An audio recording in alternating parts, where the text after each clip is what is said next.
On ne le sait pas forcément, mais pratiquement tout le trafic Internet est assuré par des câbles sous-marins. En décembre 2006, 9 câbles de fibre optique entre Taïwan et les Philippines ont cessé de fonctionner. Des ordinateurs sont tombés en panne partout en Asie. Ce jour-là, au large de Taïwan, des milliers de tonnes de roches et de débris se sont déplacés. Et les câbles n'ont eu aucune chance. Mais des équipes de choc sont là pour les réparer. Je suis à bord du Wave Sentinel. Il fait partie d'une flotte de bateaux de haute technologie dont le travail est de maintenir le monde connecté. Tout ce bateau se tient prêt à intervenir. On est en veille permanente. On est tenu d'intervenir dans les 24 heures. Et le plan d'action implique de se rendre dans les zones les plus reculées de l'océan et de prendre tous les risques pour réparer les câbles au plus vite. 99% des communications Internet entre les continents passent par des câbles sous-marins. À l'aide de véhicules télécommandés, ils recherchent les câbles sectionnés jusqu'à 4800 mètres de profondeur. On mobilise des équipes et des bateaux et vous vous donnez tous mal simplement pour cette chose pas plus épaisse qu'un cheveu. Quelle quantité d'informations ils transportent? Chaque fibre fonctionne par paire et chaque paire de fibres transmet environ 150 millions d'appels téléphoniques simultanés. Tous en même temps. Ça fait du monde là-dedans. Et la place de cet objet très délicat est au fond de la mer. Chaque réparation peut coûter près de 600 000 €. Toutes les grandes entreprises de télécommunications gardent le numéro de ces hommes sous la main.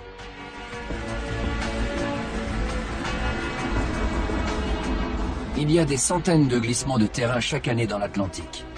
Et c'est grâce à ces bateaux qu'on peut se connecter à Internet tous les jours.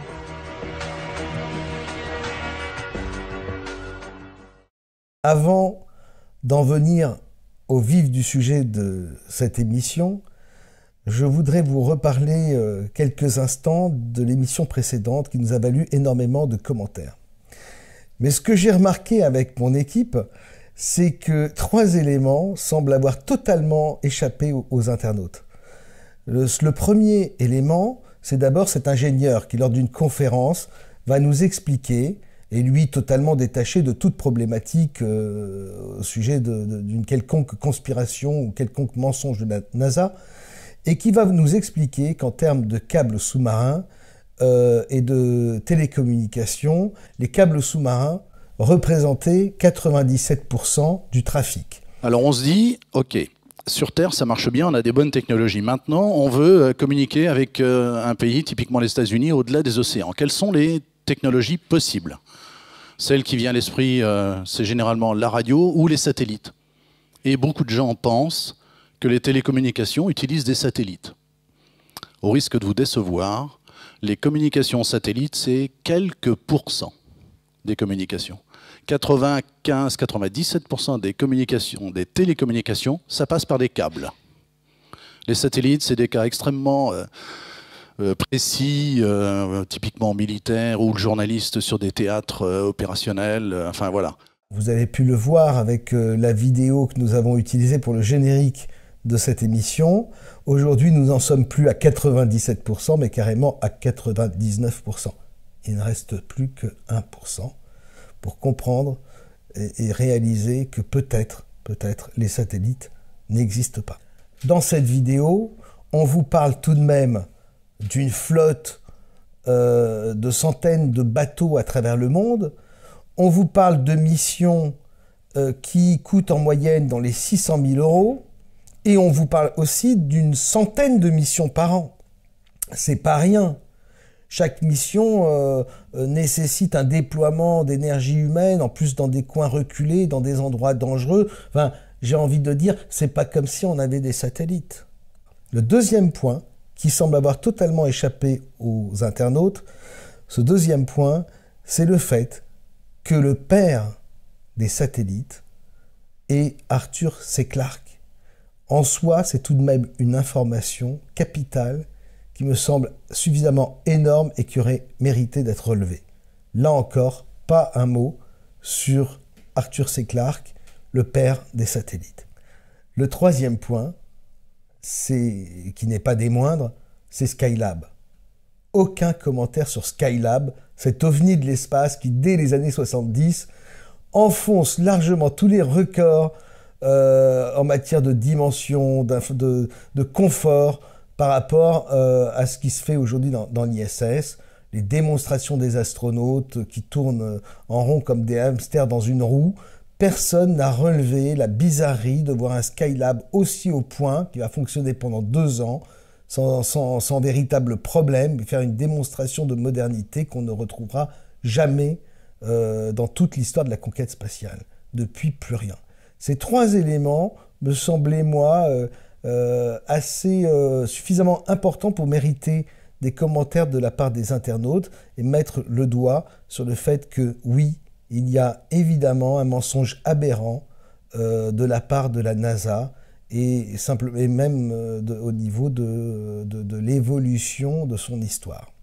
Pour aller vite, parce qu'on ne va pas passer encore une émission de plus sur la problématique du mensonge de la NASA, je pense que nous en avons fait le tour. On peut encore relever des problèmes dont nous n'avons pas encore parlé, qui sont par exemple le fait que les avions disparaissent lorsqu'ils volent au-dessus des océans.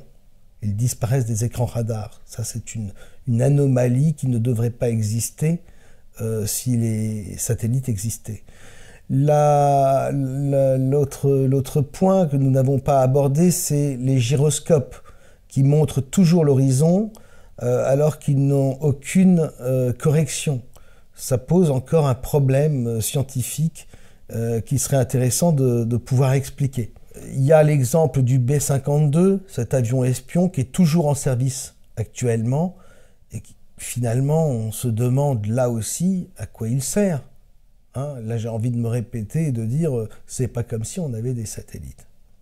Je passe encore en revue 2-3 petites choses dont je n'ai pas parlé précédemment. Par exemple, Hubble, c'est un des satellites télescopes dans l'espace qui est le plus connu au monde. On se souvient de la fameuse réparation d'Hubble dans l'espace qui nous avait valu énormément de presse et de médias à la NASA. Il se trouve qu'un programme de la NASA, en collaboration avec les Allemands, fait exactement et donne les mêmes résultats qu'Hubble. Il s'agit du programme SOFIA. C'est un avion, un Boeing 747, qui est muni d'un dispositif scientifique et équipé d'un radiotélescope qui permet d'obtenir des images de l'espace lointain. Et les résultats, les photos que la NASA donne de ce programme sont absolument identiques et très très proches de ce que nous montre le télescope Hubble. Donc là encore, on peut se demander, finalement, Hubble, ce fameux télescope qui a été myope un temps et qui a retrouvé la vue, est-il vraiment utile? Et peut-être que là aussi, ce serait peut-être à nous d'ouvrir les yeux et de nous poser les bonnes questions. Il y a enfin,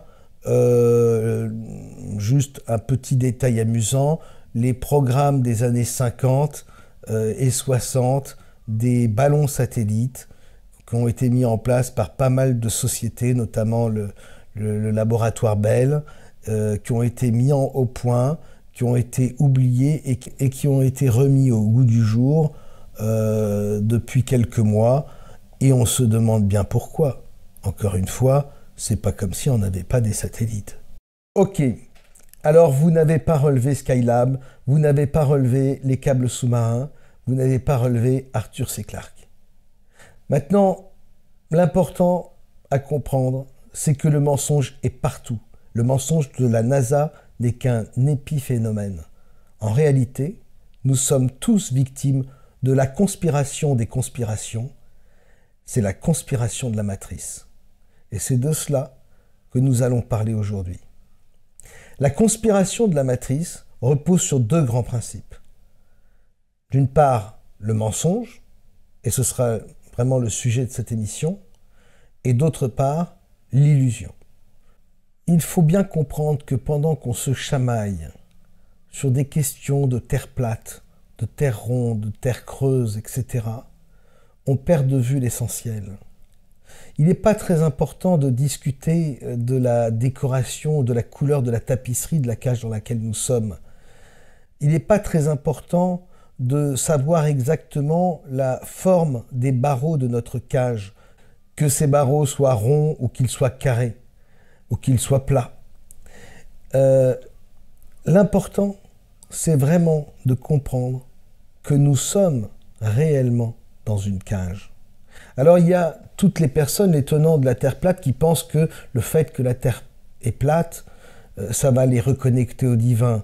Ils vont tout d'un coup reprendre conscience de leur importance aux yeux de Dieu, ou ils vont se sentir tout d'un coup au centre de l'univers. Mais finalement, ce que j'ai pu voir, ce à quoi j'ai pu assister, c'est plutôt un enflement de l'ego avec des individus qui finissaient par se perdre dans l'idée, le concept d'une humanité élue, qui me paraît être très loin de la réalité, car encore une fois, plate, ronde ou triangulaire, la cage reste la cage. Quand je vous parle de mensonges, forcément, tout de suite, on rigole avec... c'est plutôt amusant de dénoncer le mensonge de la NASA. Ça fait plutôt plaisir. C'est comme de dénoncer, je sais pas moi, les mensonges des laboratoires pharmaceutiques ou autres. C'est la même problématique. Ça, quelque part, ça ne froisse personne, ça ne gêne personne, si ce n'est quelques scientifiques qui se sentent un peu concernés, ou quelques astronomes qui se sentent blessés dans leur ego. Mais au-delà de ça, les personnes qui sont ouvertes d'esprit sont toutes d'accord pour dire que, effectivement, pour quelque raison que ce soit, la NASA nous cache des choses. Au final, ça ne remet pas énormément de choses en question, en dehors du fait de savoir à quoi ressemblent, une fois encore, les barreaux de la cage.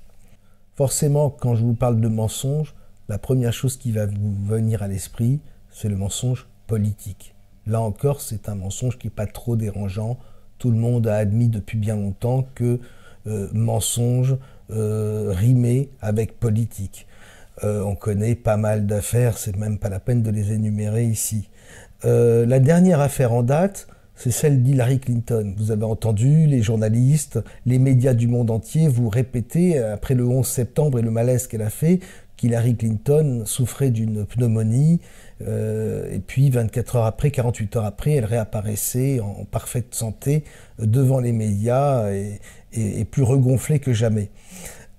Pourtant, quand on entend les médias, quand on entend les journalistes nous décrire ce problème de santé qu'est la pneumonie, on est quand même troublé, parce que pour les gens informés, on sait très bien que ça fait plusieurs mois que des rumeurs circulent sur la maladie, sur les problèmes de santé d'Hillary Clinton, survenus à la suite de plusieurs AVC qu'elle aurait eu plusieurs années auparavant, voire même d'une chute et d'un choc à la tête. Toujours est-il que vous vous souvenez donc des images que vous êtes en train de regarder en ce moment d'Hillary Clinton ramenée dans sa voiture tout de suite après son malaise, et on voit bien là qu'il s'agit on a l'impression d'avoir quelqu'un qui est comme un pantin désarticulé, une sorte de robot qui a perdu tout contrôle. Ce malaise a été précédé par plusieurs alertes. Il y a un autre document vidéo que vous allez voir tout de suite, où on voit Hillary Clinton qui est assaillie par une poignée de journalistes qui tendent leur micro tous en même temps sur elle, et il y a un choc en retour de la part d'Hillary Clinton qui semble perdre les pédales.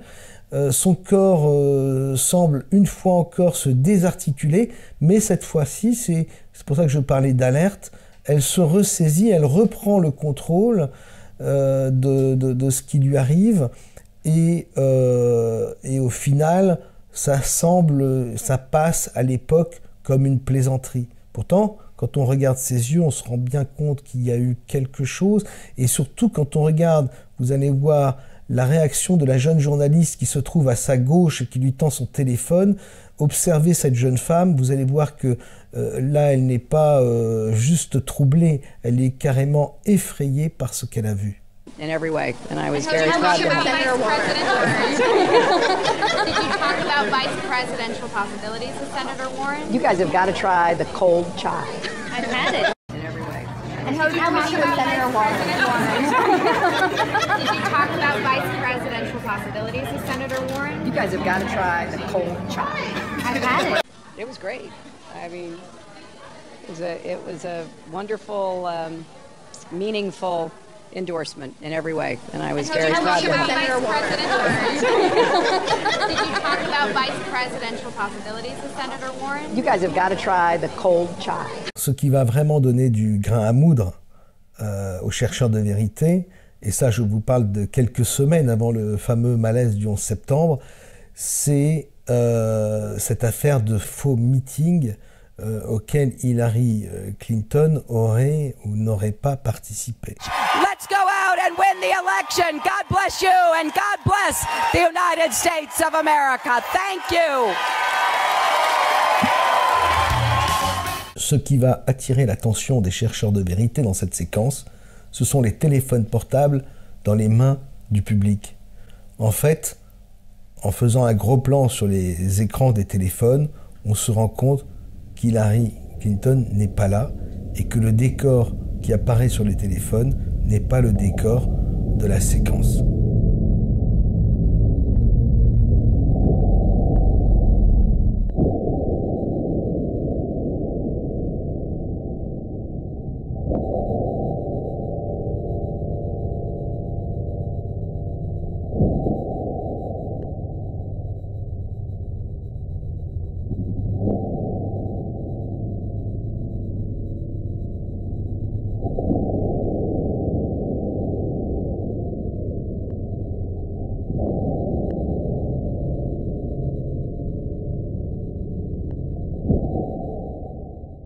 Donc, le mensonge ici paraît évident, il est indiscutable.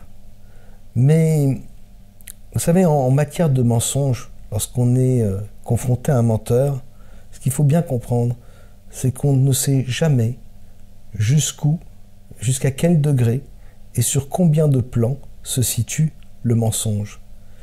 Et par rapport à la problématique de la santé d'Hillary Clinton, le problème se pose de la même façon. Vous allez maintenant voir une autre séquence. On entre vraiment dans la 4e dimension. Mais j'ai envie de dire que lorsqu'on réalise que dans ce monde, on ne peut rien savoir, alors on sait tout ce qu'il y a à savoir.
Ce qu'il faut comprendre en tout état de cause, c'est que tous ces mensonges, mensonges de la NASA, mensonges politiques, aussi énormes soient-ils, comme ceux que nous venons de vous montrer, que nous vous avons montrés au cours des émissions précédentes, ce qu'il faut comprendre, c'est que ces mensonges sont le résultat d'un processus beaucoup plus vaste qui s'étend sur des siècles et des générations.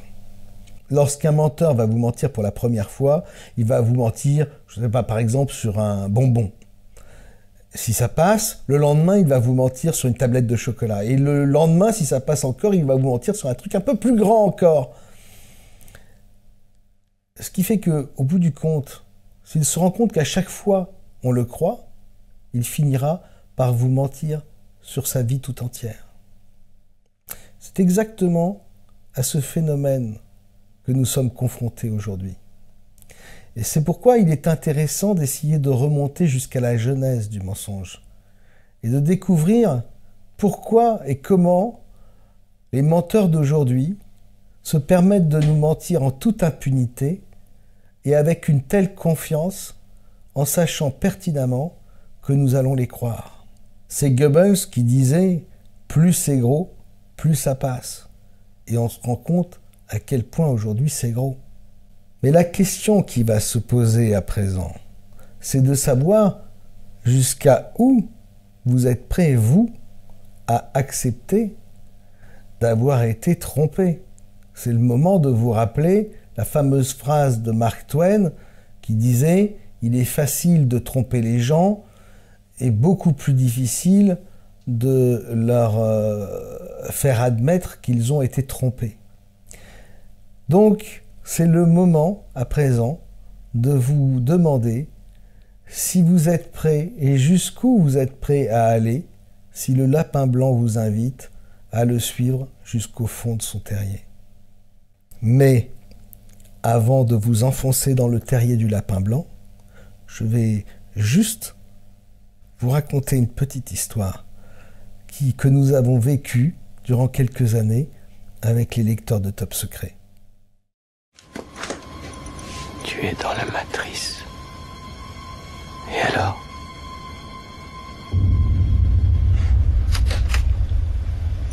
Suis le lapin blanc.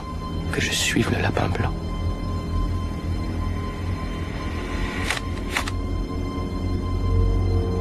Toc toc Néo. Tout a commencé avec Top Secret numéro 48 et l'éditorial. Nous avons parlé des voyageurs du temps et notamment illustré l'article avec le buste, un buste égyptien de la 18e dynastie qui représentait, mais alors trait pour trait, Michael Jackson. On était parti du principe que peut-être Michael Jackson n'était pas mort et qu'il s'était enfui dans le passé, dans cette époque qu'il aimait tant et qu'il fascinait tant. Ce qui était curieux, c'est que ce buste, qui était exposé dans un musée, était totalement inconnu des fans de Michael Jackson et puis du monde entier. Et tous les médias, tout d'un coup, ont repris et ont parlé de l'existence de ce buste, qui est vraiment trait pour trait, qui est très troublant et qui ressemble énormément à Michael Jackson. Au même moment, les fans de Michael Jackson ont commencé à poser des questions sur la mort de la star, du roi de la pop, en soulevant des anomalies, en relevant des anomalies autour de sa mort. Bref, un phénomène très proche de celui qui avait été connu au moment de la mort d'Elvis Presley. Dans Top Secret numéro 50, on a parlé ensuite d'une BD, Jet Logan, et de l'épisode 15. Dans cet épisode 15, l'histoire, la trame de l'histoire raconte énormément, s'appuie sur énormément de faits d'actualité du moment, au moment où on parlait de cet article, et de sujets dont on avait traité dans Top Secret au cours des mois précédents. C'est-à-dire qu'il y avait notamment la spirale de Norvège, vous savez, cette spirale qui était apparue au moment du discours d'Obama à l'époque lors de sa remise du prix Nobel de la paix. Il y avait notamment la problématique de la Terre plate dans cette BD. Il était question également des orbes. Et on s'était demandé si les voyageurs du temps, finalement, n'étaient pas en train de nous envoyer dans le passé des messages que nous avions pour mission de décrypter. À partir de ce moment-là, la chose qui s'est produite, c'est qu'il y a eu une avalanche de phénomènes, d'anomalies qui sont apparus sur le web. Ça a commencé, vous vous en souvenez sans doute, avec la vidéo de Charlie Chaplin, l'avant-première du film Circus, en 1928 je crois, où l'on voit une fameuse dame au téléphone. Alors qu'importe s'il s'agit d'un téléphone, mais en tout cas, dans cette histoire de voyageurs du temps, un nouveau personnage était entré, c'était Charlie Chaplin, qui était, rappelons-le, l'idole de Michael Jackson. Michael Jackson se déguisait très souvent en Charlie Chaplin. Et puis, un autre personnage emblématique dont nous aurons l'occasion de reparler très prochainement, c'est le téléphone portable. Le téléphone portable qui est un personnage, un des personnages principaux du film Matrix, puisque c'est à travers le téléphone portable que les personnages peuvent voyager, passer d'une dimension à une autre. Donc, on avait Michael Jackson d'un côté, Charlie Chaplin de l'autre, et on a commencé à se poser la question, à savoir, est-ce que Hollywood n'avait pas une technologie, ne bénéficiait pas d'une technologie qui permettait de voyager dans le temps et qui permettait donc de prévenir à l'avance et d'informer le public à l'avance d'événements qui allaient se produire. Évidemment, l'événement le plus emblématique qui soit du début du XXIe siècle, c'est l'événement du 11 septembre, encore une fois. On revient à Matrix et on se souvient tous du passeport de Neo au moment où il est interrogé dans ce bureau des agents de la Matrice, et son passeport, lorsqu'on fait un gros plan dessus, on se rend compte qu'il expire le 11 septembre 2001. C'était un des éléments qui semblait nous indiquer qu'effectivement, à Hollywood, les gens savaient des choses. Est-ce que ça a un rapport avec le voyage de temps? Je ne sais pas. Mais rappelons que depuis qu'on avait commencé à se poser ces questions-là, il y avait une déferlante, une sorte de vague de phénomènes en relation avec les paradoxes temporels. Autour du 11 septembre, il y a énormément de prévisions par Hollywood de cet événement. Notamment ce que vous êtes en train de voir à l'image. L'événement le plus marquant, c'est évidemment l'épisode pilote de la série des Lone Gunmen, qui met en scène des attentats organisés par des agences secrètes gouvernementales et qui montre comment des avions vont percuter les tours du World Trade Center. C'est quoi le scénario numéro 12T? Nous avons su que c'était une simulation tactique, un gang de terroristes détournant un avion. Mais en quoi ça peut justifier un meurtre? La fiction est devenue réalité. Bon, admettons que des pirates de l'air envisagent de s'aligner sur ce scénario. Pourquoi ce serait toi qu'on voudrait assassiner? Tout dépend de qui sont les organisateurs. Les personnes qui ont conçu la simulation? C'est-à-dire que le gouvernement serait prêt à commettre un acte terroriste contre un de nos avions? Te voilà encore en train d'accuser le gouvernement tout entier. Il ne s'agit que d'une faction, une petite faction. Où est-ce qu'ils veulent en venir? La guerre froide est finie, John. S'il n'existe aucun ennemi, tout le marché de l'armement s'effondrera. Mais prends un 727 avec ses passagers, fais-le se cracher en plein centre de New York, et aussitôt une dizaine de petits dictateurs, trônant aux quatre coins de la planète, hurleront pour qu'on leur attribue l'attentat. Et l'engrenage d'une guerre ne tardera pas à s'enclencher. Je n'arrive pas à le croire. Tout ça pour relancer les marchés. C'est pour quand? Cette nuit. Tu comptes les arrêter comment? Tu vas dénoncer l'opération, le dire à la presse. Tu crois que je survivrai plus de 30 minutes si je révèle cette histoire? La presse, qui voudra publier ça? Nous le ferons. Là-dessus? Sur cet immonde canard à scandale qui dévoile qu'on fabrique des bébés à deux têtes et qu'Elvis était venu de la planète Mars. Tu avoues que tu es abonné. Tu te poses là, toi, comme naïf. On était donc dans une espèce de tourbillon de mouvements, où plein d'indices nous montraient que des gens savaient des choses qui allaient se produire dans le futur. Et au même moment, 2, 3, 4, une dizaine de vidéos sont apparues sur la toile, montrant des femmes ou des hommes dans des vidéos du début du XXe siècle et en pleine conversation avec des téléphones portables. Alors pour le plaisir, je vous invite à regarder 2 de ces séquences, vous allez voir, c'est tout à fait troublant. On a vraiment l'impression que ces 2 femmes portent sur elles des téléphones portables. Il y en a même une, on a l'impression qu'elle est en train de refermer le clapet de son téléphone à la fin de la conversation.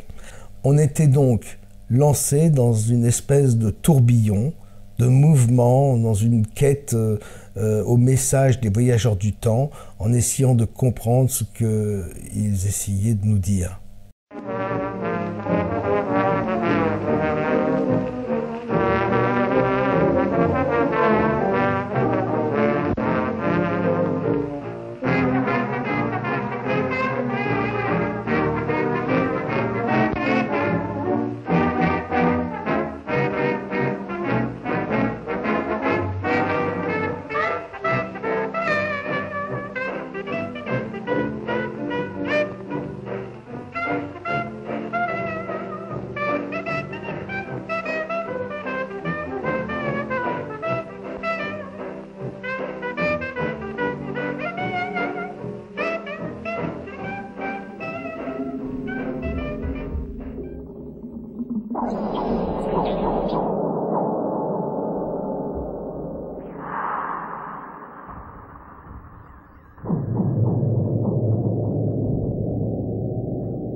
Parallèlement à tout ce que je vous raconte, les anomalies spatio-temporelles se multiplient.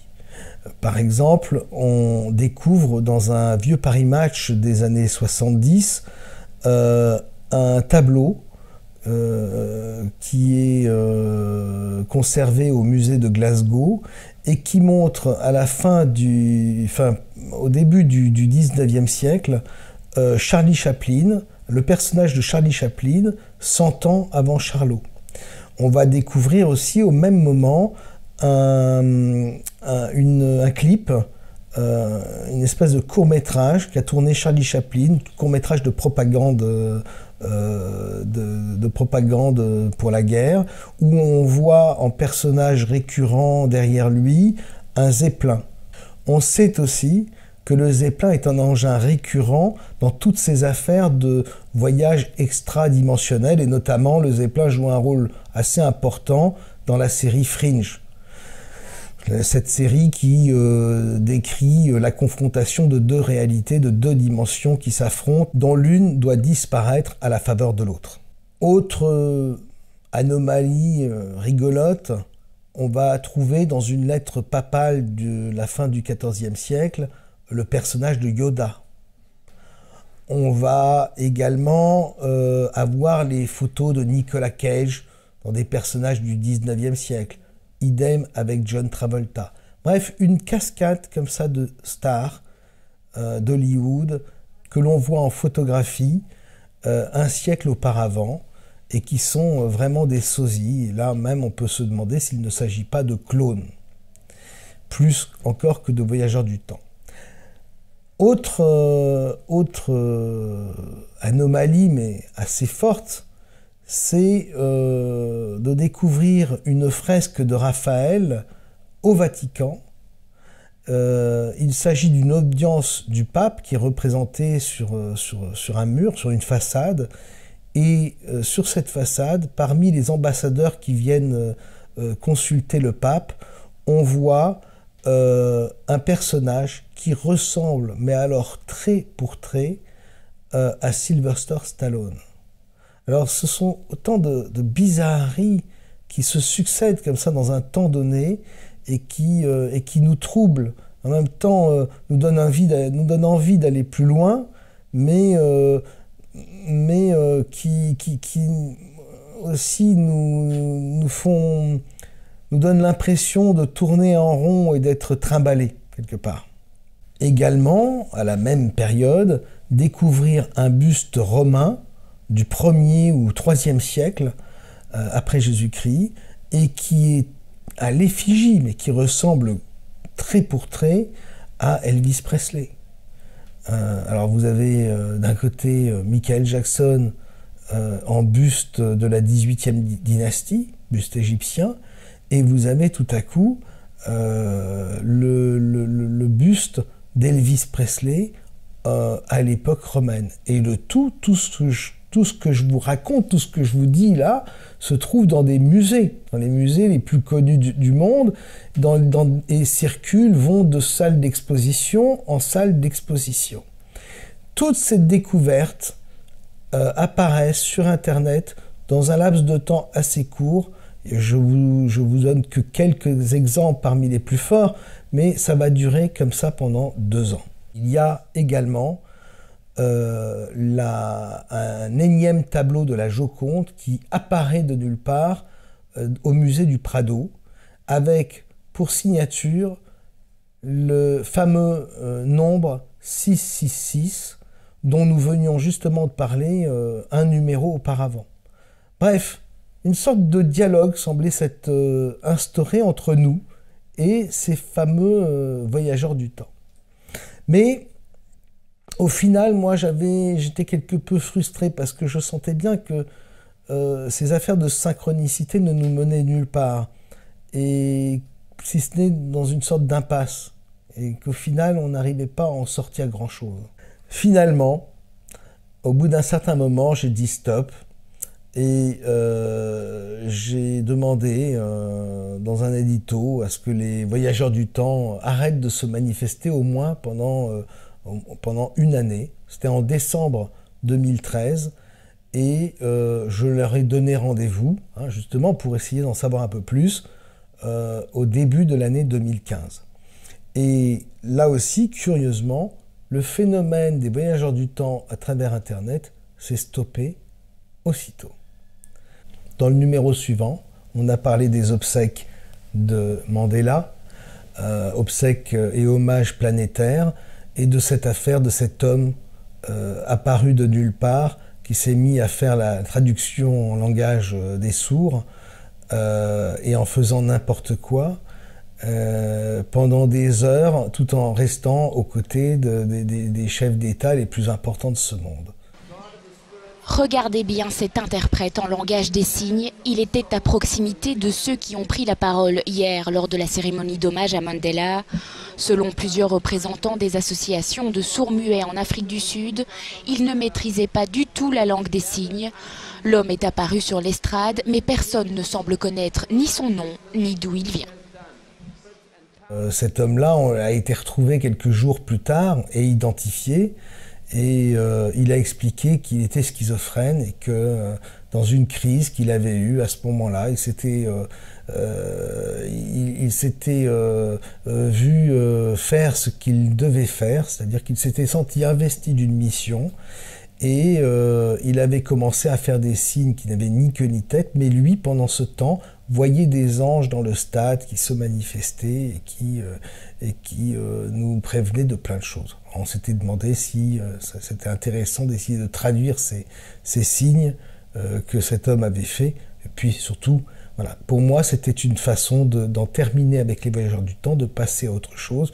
Il se trouve que dans le numéro suivant, on était amené à reparler une nouvelle fois de Mandela, puisque la statue géante de Mandela, qui avait été placée sur une place à Johannesburg, présentait un lapin dans son oreille. Et c'était assez surprenant puisque le lapin, c'était quasiment la mascotte de Top Secret, c'était le leitmotiv de Top Secret, puisque nous étions, nous, à la poursuite de ce lapin blanc. Or, un lapin dans l'oreille de Mandela, c'était assez étrange, puisque dans le numéro précédent, la problématique autour de Mandela, c'était le langage des sourds. Y avait-il quelque chose à entendre? Toujours est-il que moi, j'étais assez satisfait d'en avoir fini avec les Voyageurs du Temps et d'être un peu tranquille pendant quelques temps, au moins jusqu'au début 2015. Et justement, en 2015, qu'est-ce qui apparaît dans un musée à Toulouse, le musée Labitte, apparaît un masque japonais qui ressemble trait pour trait au masque à la marionnette des Guignols représentant Jacques Chirac. Comment, là la question est de savoir, mais comment ce masque a-t-il pu passer inaperçu pendant toutes ces années? Alors, c'est d'autant plus amusant qu'on connaît les liens de Chirac avec le Japon et également sa passion pour les arts premiers. Bref, ce masque, alors qu'il a été président pendant pas mal d'années, apparaît seulement maintenant, début de l'année 2015, comme une réponse des Voyageurs du Temps. Pour moi, c'était l'occasion d'en faire une petite news et de clore le dossier. Mais le temps a passé. Et puis, j'ai fini par comprendre. Il y a 4 ans, j'ai publié un hors-série consacré au récentisme qui s'appelait « L'invention du Moyen-Âge ». Le récentisme, c'est la théorie qui veut que les autorités, les gens qui tirent les ficelles, ont rajouté des siècles à notre histoire de façon à légitimer les pouvoirs, qu'ils soient pouvoirs politiques ou les pouvoirs religieux. Dans le récentisme, on connaît évidemment l'école française, avec François de Sart, qui est le préfacier du hors-série, mais aussi David Carrette, qui est l'auteur du hors-série L'invention du Moyen-Âge, et puis aussi notre ami Pierre d'Ortiguier. Il y a également l'école russe avec Gleb Nosovsky et Anatoly Fomenko. On n'est pas obligé de partager l'objectif final de cette école qui tend à démontrer qu'en réalité l'Empire russe dominait le monde et que l'histoire a été falsifiée pour cacher la suprématie du peuple russe sur tous les autres peuples. En tout cas, le mérite de l'école russe, c'est d'avoir ramené à la surface des faits particulièrement troublants, et notamment le fait que depuis la Renaissance, il y a eu une véritable industrie de production des faux, avec des dizaines et des centaines de faussaires qui ont d'une façon ou d'une autre, modifié grandement nos connaissances de l'histoire. Et c'est de cela que je vais vous parler maintenant. On sait tous que les Romains avaient une fascination pour l'art grec. D'ailleurs, c'est pas par hasard qu'on dit que l'art romain est un art helléniste. On sait que les artistes de la Renaissance ont basé tout leur talent sur l'art grec et l'art romain. Mais la question qui se pose, finalement, à la lueur des révélations de Fomenko sur les faux et sur les faussaires, c'est de savoir si, au lieu d'avoir imité l'art grec et romain, est-ce que finalement les artistes de la Renaissance n'auraient pas prêté leur génie à un art grec et romain totalement imaginaire? La première question qui se pose lorsqu'on regarde ces statues grecques et romaines dans les musées, c'est le problème de ces personnages parfaitement rasés. Vous avez donc ces sculptures avec des visages totalement imberbe. Or, on peut s'interroger et se demander comment ces hommes, grecs et romains, faisaient-ils pour se raser aussi impeccablement au temps où le fer et l'acier n'existaient pas? Car le bronze n'a jamais permis qu'on se rase aussi impeccablement. C'est un premier détail qui peut amener la suspicion sur la réalité de ces œuvres dans la chronologie officielle. L'autre question, qui est tout à fait importante sur ces sculptures, c'est la problématique de l'anatomie. On voit bien qu'à travers ces sculptures, les artistes qui les ont créées connaissaient parfaitement le corps humain au moindre muscle, au moindre nerf, jusque dans les moindres fibres. Mais si on s'en tient à la version officielle de l'histoire humaine, on sait que l'être humain ne pouvait pas connaître le corps humain avec autant de détails avant la fin du XVIe siècle et la première dissection d'un corps humain par André Vessal.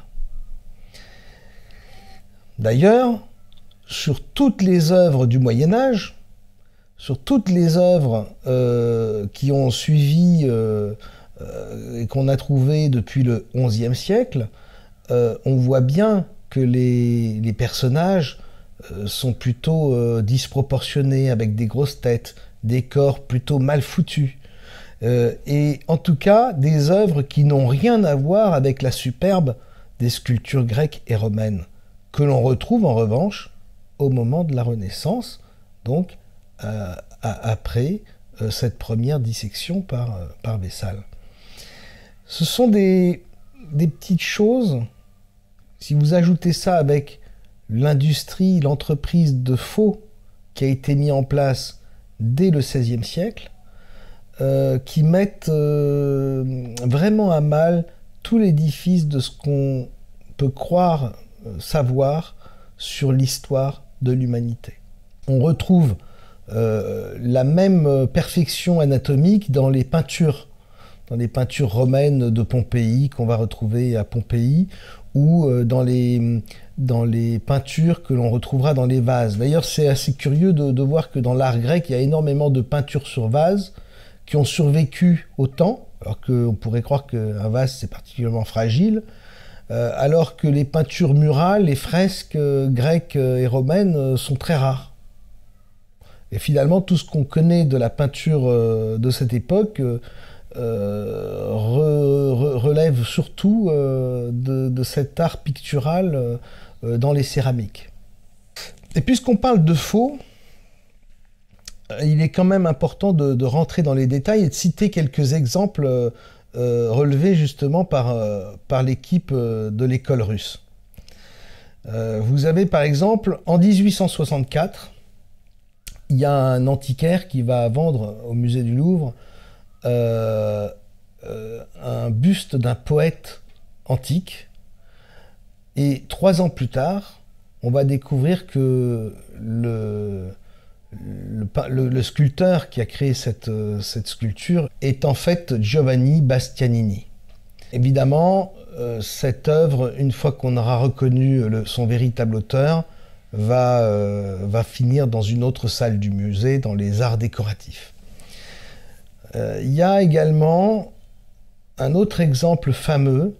En 1896, le sculpteur Louri Rokomovski va vendre au Louvre, pour 200 000 francs de l'époque, une tiare. La tiare va être expertisée et on va dire qu'elle provient du 1er ou 3e siècle après Jésus-Christ. Mais 3 ans plus tard aussi, il y a des amateurs, des spécialistes qui vont remarquer que les portraits qui figurent sur la tiare sont exactement les mêmes que ceux qui figurent sur l'Atlas de l'histoire de la culture. Et forcément, ça pose un problème et le sculpteur va être obligé de se dénoncer et il finira par revendiquer son œuvre. Mais ce sont des petits exemples très anecdotiques par rapport à des choses beaucoup plus sérieuses en provenance d'ateliers qui se sont mis en place et qui ont fourni au musée du monde entier des tonnes et des tonnes d'œuvres dites antiques en provenance soit de la Grèce, soit de l'époque romaine. Et parmi ces ateliers, il y en a deux célèbres, un à la fin du 19e siècle, l'atelier des frères Goman, et il y a au XXe siècle l'atelier d'Alceo Docena, qui va fournir également énormément d'œuvres. Comment est-ce qu'on peut savoir que finalement ces œuvres qui ont été disséminées à travers les musées du monde sont des faux?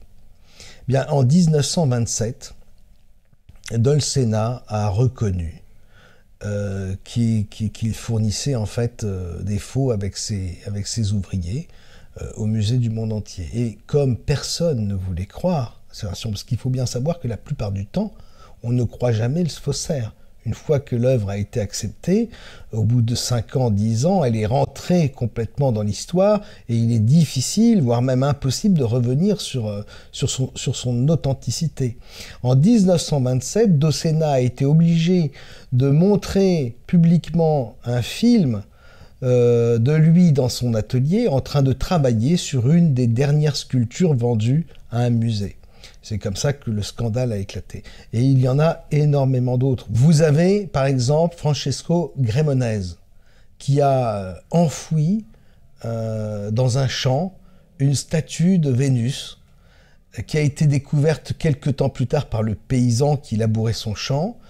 Les experts sont arrivés. Alors la statue lui manquait une main, un bras, un morceau de nez, et les experts ont expertisé la statue, l'ont authentifiée comme étant une statue authentique datant du 1er siècle de notre ère. Or, Cremonese, finalement,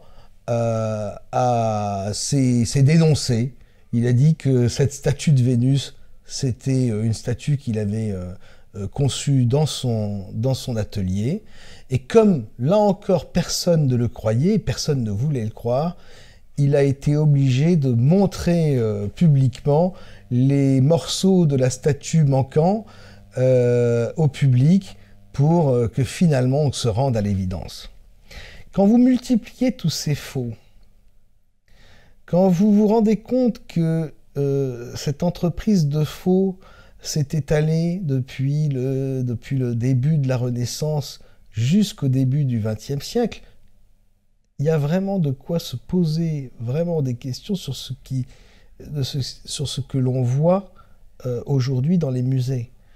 Et notamment, je dois dire, moi j'ai commencé à me poser de sérieuses questions sur le masque de Jacques Chirac, de sérieuses questions sur le buste d'Elvis Presley de l'époque romaine, sur la statue de la 18e dynastie à l'effigie de Michael Jackson.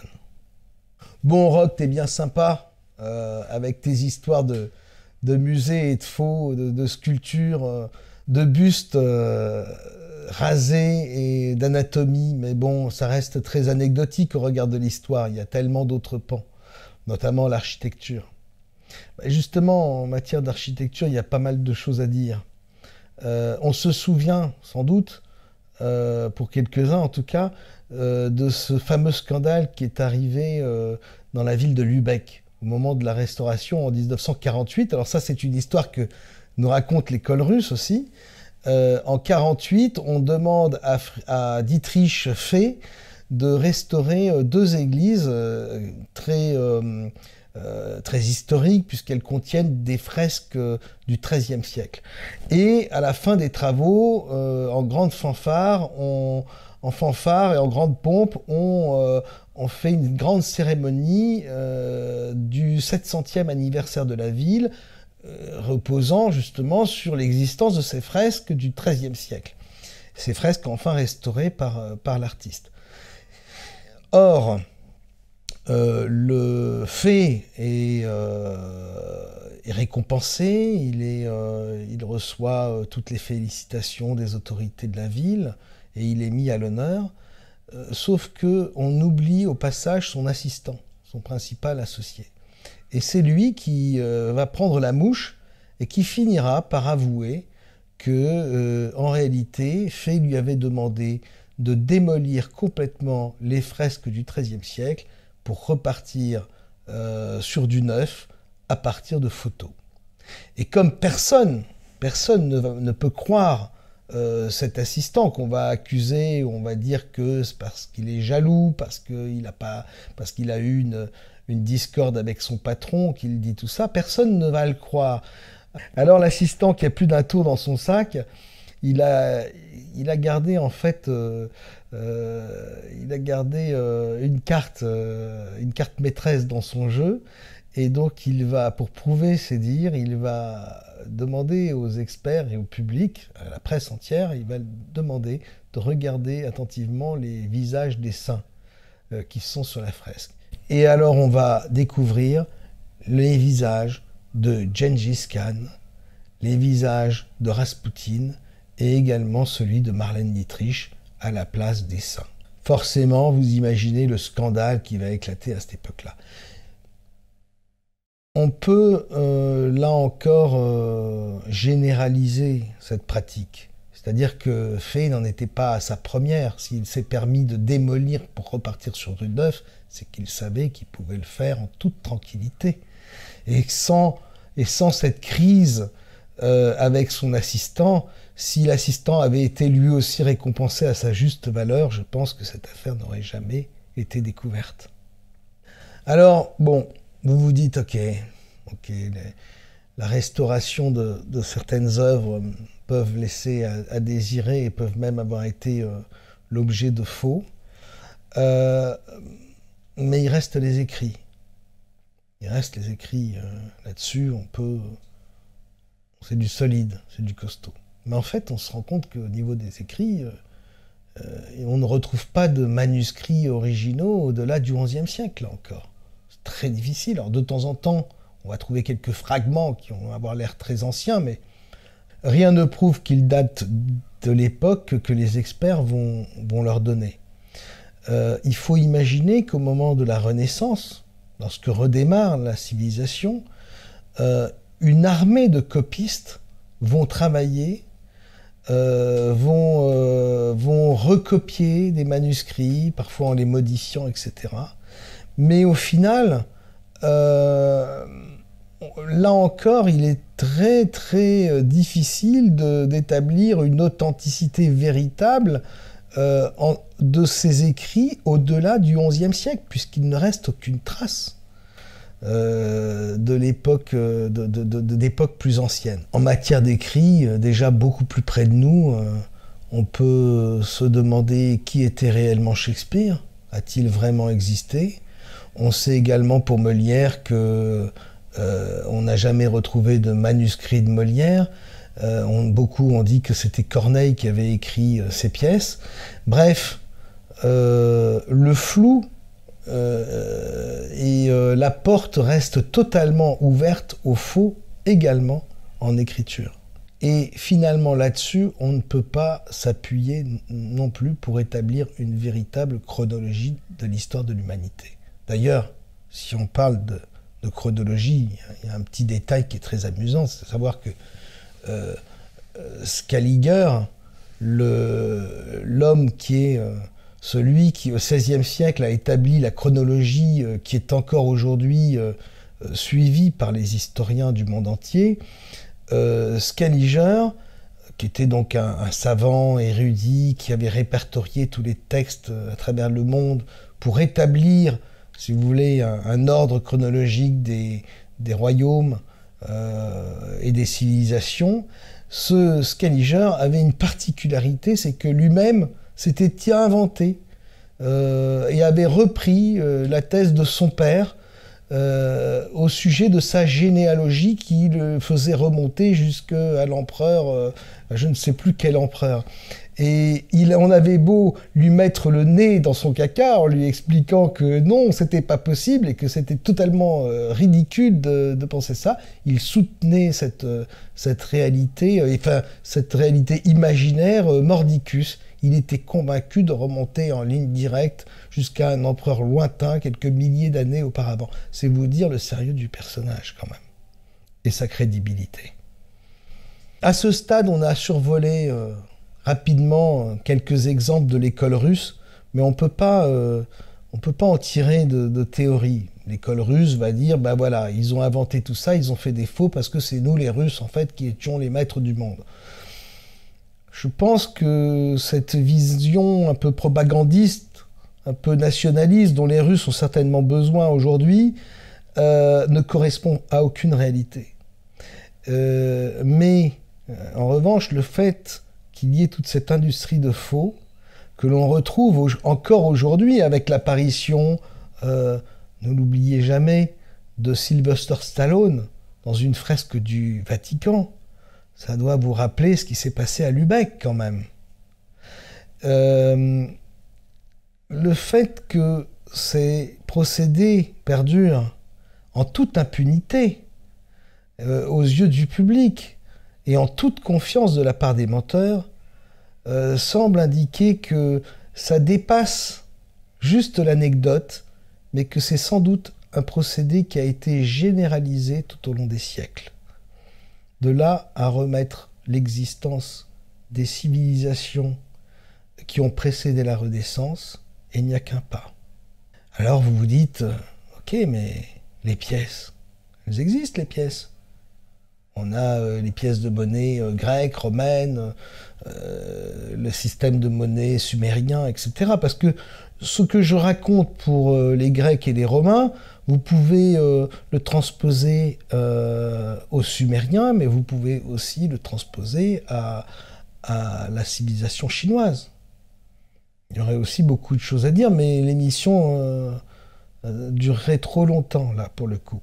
Donc ces pièces, eh bien, ce qu'on remarque là encore, c'est que les pièces grecques et romaines présentent des estampilles qui sont parfaites et qui sont du niveau des estampilles qui existaient à l'époque de la Renaissance. Alors que avant la Renaissance, les 2-3 siècles qui ont précédé la Renaissance, les pièces de monnaie sont de simples pièces de métal, à peine rondes. C'est avec la Renaissance que l'estampillage démarre, et c'est à ce moment-là qu'on, tout d'un coup, on découvre la civilisation romaine, hein, avec cette fascination qui va s'en suivre, qu'on va découvrir la civilisation grecque, et qu'on va, par miracle, trouver des pièces de monnaie grecques et romaines par milliers. Mais là aussi, il faut s'arrêter sur un petit détail. C'est que ces pièces romaines que l'on va trouver, ou grecques, sont toujours uniques. C'est-à-dire qu'il n'y a pas... vous n'allez pas trouver 5000 pièces à l'effigie du même personnage et avec la même estampille. Seulement une pièce. C'est pas logique, parce que dans une démarche commerciale d'économie nationale, on ne produit pas une pièce de monnaie en un seul exemplaire. En revanche, dans le cadre de faux estampillage, pour celui qui est le faussaire, il y a 2 avantages à ce que la pièce soit unique. D'abord, elle va valoir beaucoup plus cher que si elle était produite en 100 000 exemplaires. Et ensuite, il va être beaucoup plus difficile, en cas de découverte du faux, de remonter jusqu'au faussaire, puisque avec une seule pièce, il n'y a qu'une seule piste. Tout ça nous montre que, avec les pièces de monnaie et cette science qui est très récente, hein, qui remonte à la fin du 19e siècle, je crois, on sait qu'on est encore une fois dans un domaine qui est très flou, et que les experts, comme les experts en art, ont tout intérêt le plus souvent à déclarer des œuvres comme authentiques, puisqu'ils sont également ceux qui vont s'occuper de la vente, et ils toucheront des intérêts sur ces ventes. Alors forcément, étant juges et partis, ils ont tout intérêt à ce que passe par leurs mains un maximum d'œuvres authentiques.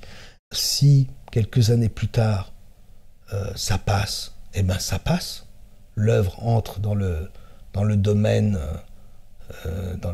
de l'officiel, hein, et devient indiscutable. Mais si tout d'un coup il y a un problème, un grain de sable qui démontre que l'œuvre est fausse, eh bien l'expert a toute facilité pour dire qu'il a simplement été trompé. Résultat, aucun risque et tout bénéfice. Là, on a vraiment affaire à une industrie du faux. Et le faux, la contrefaçon existe encore aujourd'hui, on le voit dans l'économie. Il n'est pas une journée où on nous ressasse aux informations que la contrefaçon fait un mal terrible à l'économie moderne. Maintenant, vraiment, posez-vous la question de savoir si cette contrefaçon, elle est juste un phénomène d'aujourd'hui, ou si finalement, elle n'est pas un phénomène récurrent de la civilisation humaine depuis 900 ans. Si on pousse plus loin le questionnement et qu'on regarde de près certaines découvertes, par exemple, on va commencer à s'interroger sur Pompéi. Pompéi est découvert en 1560, je crois, puis par hasard, hein, puis laissé à l'abandon pendant plusieurs décennies, redécouverte. On va vraiment commencer à s'intéresser à Pompéi à partir du début du XVIIIe siècle et au XIXe siècle. Ce qu'il y a de tout à fait bizarre dans cette histoire, c'est donc qu'on va connaître ce site de Pompéi sur 2 siècles avant de vraiment entamer des fouilles, et que lorsqu'on va entamer des fouilles, on va découvrir énormément de vestiges parfaitement intacts, formidablement conservés par justement l'éruption volcanique du volcan. Mais on va ainsi, au 19e, début 20e siècle, avoir une 50aine de maisons réouvertes que le public pourra visiter. Et puis en quelques décennies, ces 50 maisons vont tomber à 5 maisons, puisque malheureusement les aléas climatiques, les infiltrations d'eau vont renvoyer ces maisons en quelques décennies donc à l'état de ruine, et elles ne seront plus du tout, il ne sera plus du tout possible de les visiter. On peut se demander si finalement en 2 siècles on n'a pas pu, toujours dans ce théâtre d'illusionnistes, si les prestidigitateurs qui sont les précurseurs des prestidigitateurs de la NASA n'ont pas eu 200 ans tranquillement pour recréer un site romain qui allait asseoir justement un peu plus dans l'esprit du public la réalité de l'époque romaine. Autre exemple complètement insensé, et ça je crois que l'école russe en parle également, c'est la découverte de Troie par Schliemann. Alors, Schliemann n'est même pas archéologue, c'est un milliardaire, il est omnibulé par les œuvres d'Homère, et en lisant textuellement les œuvres d'Homère, il va découvrir Troie. Mais en réalité, le site qu'il découvre est connu des Turcs comme étant une ancienne place forte, toute simple, et qui ne remonte pas à l'époque des Grecs d'Homère, quoi. Et ce qu'il y a d'intéressant dans le cas de Schliemann, c'est que les fouilles qu'il va faire, vont prendre quelques années, et il va faire ressortir à la surface donc des ruines, mais la ville de Troie, en fait, elle est tellement petite qu'on se demande comment est-ce qu'elle a pu contenir toute sa population. Et puis surtout, il y a eu un petit scandale quand même, c'est que Schliemann était en relation avec des artisans d'Istanbul, et qu'il leur avait commandé énormément de faux, en fait, de bijoux qu'il leur avait commandés, qu'il avait dessinés, etc. Alors il a justifié tout ce commerce en expliquant qu'il ne voulait pas que les œuvres retournent aux Turcs et qu'il voulait pouvoir les envoyer aux États-Unis. C'est pour ça qu'il avait fait des faux. Mais c'est encore un élément qui me chagrine parce qu'on est toujours en train de buter sur du mensonge. Vous comprenez maintenant pourquoi je vous parle de cette conspiration du mensonge, dont le mensonge n'est qu'un des leviers. Sur Troyes, une petite anecdote assez marrante, c'est que la voie principale de Troyes est en parfait état, les pavés sont parfaits, on dirait que ces pavés n'ont quasiment jamais servi. Alors que dans tous les vestiges de villes anciennes, même des villes de la Renaissance, les voies principales qui n'ont pas été restaurées, elles sont creusées par les roues des chariots. Mais bon, c'est encore une autre anecdote. Vous avez aussi dans la découverte de Schliemann le masque mortuaire très, très célèbre en or qui va rappeler le masque mortuaire d'une autre découverte dont je vais vous parler tout à l'heure. Mais avant de vous parler de la découverte de la tombe de Toutankhamon par Howard Carter, je vais tout de même vous emmener faire un petit détour par la Chine. Et notamment, vous parler de ce monument que tout le monde connaît, qui est une des merveilles, une des grandes merveilles de ce monde, et qu'on appelle la Grande Muraille de Chine. Il y a une chose très particulière dans cette Grande Muraille, c'est que on l'a vraiment découverte au XVIIIe siècle, au XVIIe siècle, donc peu de temps après la Renaissance. Et il se trouve qu'elle est totalement en ruine aujourd'hui. Et qu'à part les endroits qui sont continuellement restaurés pour les touristes, tous les 6000 kilomètres de cette muraille gigantesque qui date officiellement de 2000 ans. C'est-à-dire que la muraille de Chine, elle a été bâtie il y a 2000 ans. Eh bien, pas de peau. Les aléas climatiques, l'activité humaine, fait que cette muraille qui a tenu 2000 ans, sur 6000 kilomètres, est en train d'être mangée par la végétation et tombe en ruine pierre par pierre, au point de disparaître dans certains endroits. Et alors la question que je pose, c'est est-ce que c'est vraiment à cause de l'activité humaine et du climat qui est vraiment redoutable à notre époque, ou est-ce tout simplement dû au vieillissement naturel d'un mur qui est dévoré jour après jour, année après année par la végétation, comme on peut le voir dans nos campagnes en France, par exemple. Selon nos estimations, un tiers de la Grande Muraille, soit 2000 km, a déjà complètement disparu. À certains endroits, on ne peut que deviner sa trace. Il est temps de mettre des moyens. Aujourd'hui, à peine 10% de la muraille serait en bon état. Ailleurs, comme sur ces photos prises au même endroit à un siècle d'intervalle, elle s'efface. Et donc, on peut vraiment se demander si la muraille de Chine est si ancienne que ça, et si quelque part, les illusionnistes dont je vous parle maintenant depuis 3 émissions ne se fichent pas complètement de nous. Je sais que c'est un exercice périlleux et très délicat qui est le mien actuellement, parce que c'est la remise en question de mon propre travail. N'oubliez pas que moi, comme la plupart de mes lecteurs, comme tous les chercheurs de vérité, on a toujours été tous fascinés par la découverte de Troie par Schliemann.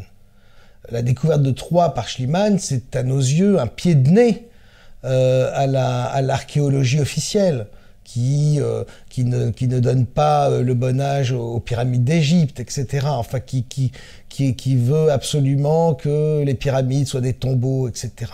C'est un pied de nez, Schliemann. Schliemann, c'est notre vengeur masqué, on va dire.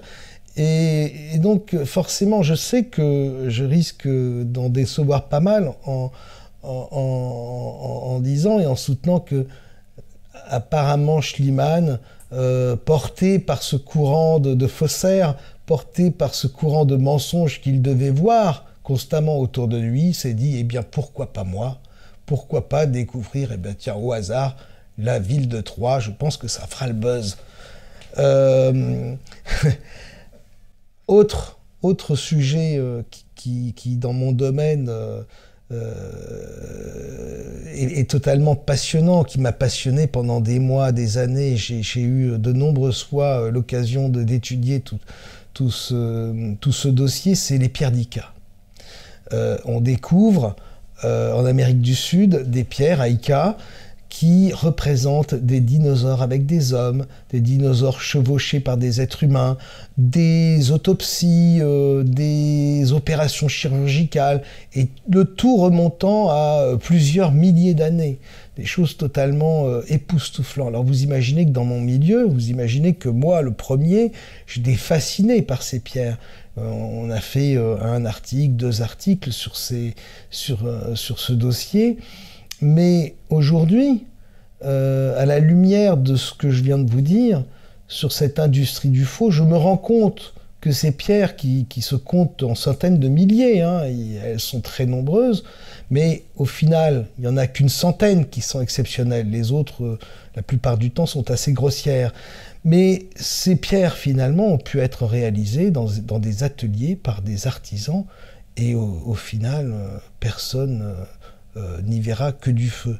Si l'archéologie officielle se tait sur les pierres d'Ica, ce n'est pas parce que elle en éprouve une gêne par rapport à sa propre méthode chronologique, c'est peut-être simplement parce qu'elle sait qu'elle a affaire ici à des faussaires de la même veine que les faussaires avec lesquels elle travaille depuis très longtemps maintenant. Dans un sens ou dans l'autre, on a tous été trompés. Même nous, les chercheurs de vérité, qui avons essayé de creuser plus loin, finalement, nous avons sans doute été bernés par d'autres faussaires qui, selon les modes, selon les époques, voulaient distiller dans nos esprits de nouveaux concepts et surtout nous emmener vers encore plus de confusion. Évidemment, ça fait beaucoup d'informations tout ça, c'est-à-dire que là, on n'est pas en train de vous dire il y a des faux, mais c'est pour juste falsifier l'histoire. Je suis en train de vous dire il y a des faux, il y a une industrie du faux, mais c'est pas parce que notre histoire a été falsifiée, c'est parce qu'elle a été inventée, c'est parce que notre histoire n'existe pas. Je pense qu'au-delà de 900 ans, il est impossible de trouver une pierre debout. Il est impossible de trouver quelques vestiges que ce soit. C'est comme si, il y a 900 ans, c'est-à-dire au XIe siècle, vers la fin du XIe siècle, toute l'humanité était sortie du néant et qu'il avait fallu inventer de toutes pièces son histoire. Vous vous dites que il y a quand même tous ces vestiges archéologiques, notamment à Rome, ces pierres qui sont là et qui sont en contradiction avec ce que je viens de dire. N'oubliez pas que pour l'exposition de 1890, pour le bicentenaire de la Révolution, à Paris même, on a reconstruit grandeur nature tout un pan de la Bastille. Il a été construit juste pour 2 ans avec des rues adjacentes et tout a été démoli ensuite. D'autres exemples comme celui de la Bastille peuvent exister quotidiennement, des reconstitutions de monuments, notamment au Musée de l'Homme. Vous avez les façades de cathédrales et d'églises qui sont merveilleuses, qui sont d'une beauté grandiose et qui sont pour autant des reproductions totales.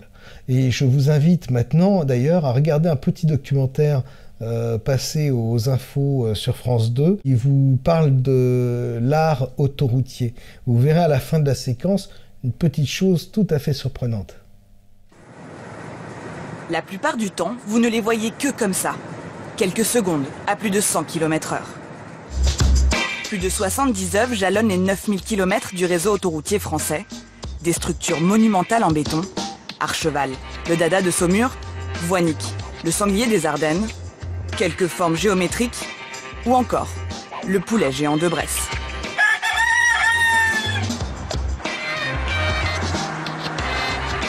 Le boom de l'art autoroutier remonte aux années 80. L'État impose alors aux sociétés autoroutières de réserver une partie de leur budget aux créations artistiques. Au total, 11 millions d'euros investis dans une cinquantaine d'œuvres. Aujourd'hui, l'art sur les autoroutes se veut plus pédagogique, comme sur cette aire de Lauzet, avec une reconstitution d'architecture romane. Alors je sais, on risque de me dire, oui, raconter des choses pareilles, mais c'est tout à fait monstrueux parce que ça perd les enfants, ça apporte beaucoup de confusion et ça rend difficile le métier d'enseignant.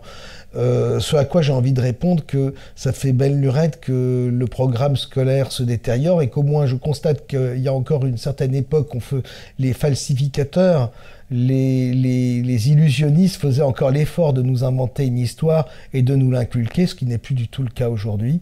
Aujourd'hui, on a l'impression qu'on veut une population totalement vierge de toute histoire et de toute racine. J'en arrive maintenant à aborder une autre problématique chère à Top Secret, qui a fait les beaux jours du magazine Top Secret, et qui sont simplement les pyramides. Les pyramides, c'est difficile, quand on les regarde, impressionnantes comme elles sont, de se dire, mais attends, là on est dans du vrai mystère. C'est indéniable. On peut pas revenir sur cette question. On ne peut pas dire que les pyramides ont juste 800 ou 900 ans d'âge. Et pourtant,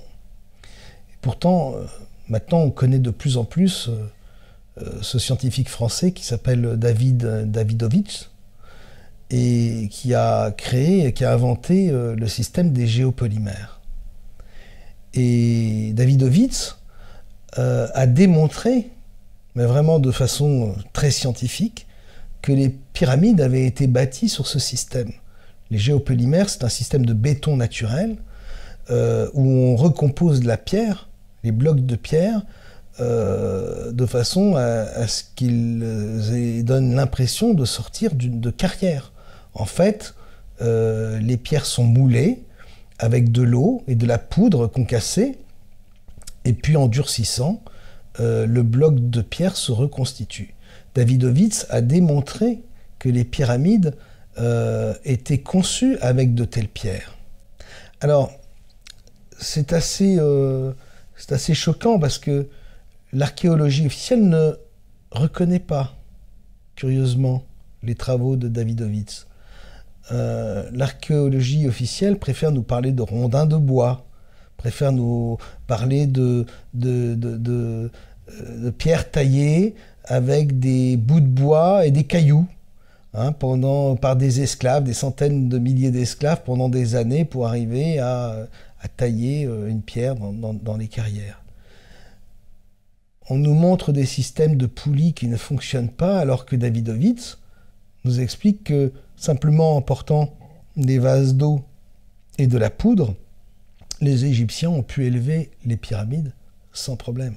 Alors, c'est difficile pour moi de vous dire ça, parce que j'en ai bouffé des pyramides. C'est fini. Avec Davidovits, terminé les extraterrestres, l'intervention extraterrestre, l'intervention de civilisations passées extraordinairement évoluées, avancées et connaissant par cœur le nombre d'or. Fini également ces pierres qui lévitent juste en soufflant dans des flûtes magiques. Toutes ces théories, et puis également, après tout, la théorie de mystérieux initiateurs hautement spirituels, les maîtres ascensionnés qui dans les sous-sols venaient faire des initiations extraordinaires. Avec de la poudre et de l'eau, on édifie les pyramides en une vingtaine d'années, effectivement.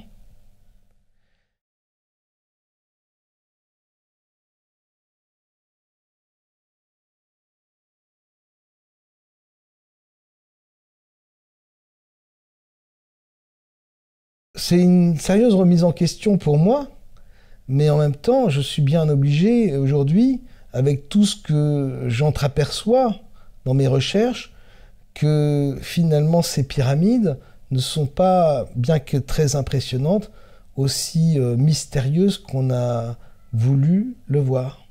En me lançant sur ce chemin, je m'expose à ce qu'on dise, ça y est, Rock est devenu un sceptique, Rock est devenu un débunker. Mais en réalité, ce que je suis en train de défendre dans ma quête de vérité, c'est une vérité encore bien plus fantastique et bien plus incroyable que toutes ces théories extraterrestres ou de civilisations passées hyper sophistiquées. Il y a 900 ans, le nombre d'or, on le connaissait. Ceux qui ont pu bâtir au début de la Renaissance ces monuments connaissaient parfaitement bien les lois mathématiques du nombre d'or. Et il n'y a pas besoin d'intervention particulière pour nous réinventer une histoire, encore une fois. Je vais vous parler maintenant, comme promis, de la découverte de la tombe de Toutankhamon par Howard Carter. Vous vous souvenez de l'épopée d'Howard Carter. Pendant 5 ans, il va fouiller la vallée des rois. La vallée des rois, à l'époque, elle a déjà été fouillée. Il n'y a pas un grain de sable qui n'a pas été retourné et retourné et retourné. Donc, il va commencer à fouiller dans un endroit très précis. Et puis, au bout de quelques semaines, quelques mois, il abandonne ce site. Il fait installer sur ce site les tentes de ses ouvriers, mais au-dessus de gravats. Et tout autour, il y a des gravats des premières fouilles. Puis, il envoie ses équipes fouiller à quelques centaines de mètres du site, donc dans cette vallée des rois, qui a été déjà explorée de fond en comble. Et ça va durer 5 ans. Au bout de 5 ans, pour Howard Carter, de toute évidence, c'est un échec complet. Et son financier, Lord Carnarvon, est sur le point de l'abandonner. Et tout d'un coup, on ne sait pas ce qui passe par la tête de Howard Carter, mais il décide de déplacer les tentes de ses ouvriers, il décide de nettoyer le gravat, et il demande à ses ouvriers de recreuser là où il avait creusé 5 ans auparavant.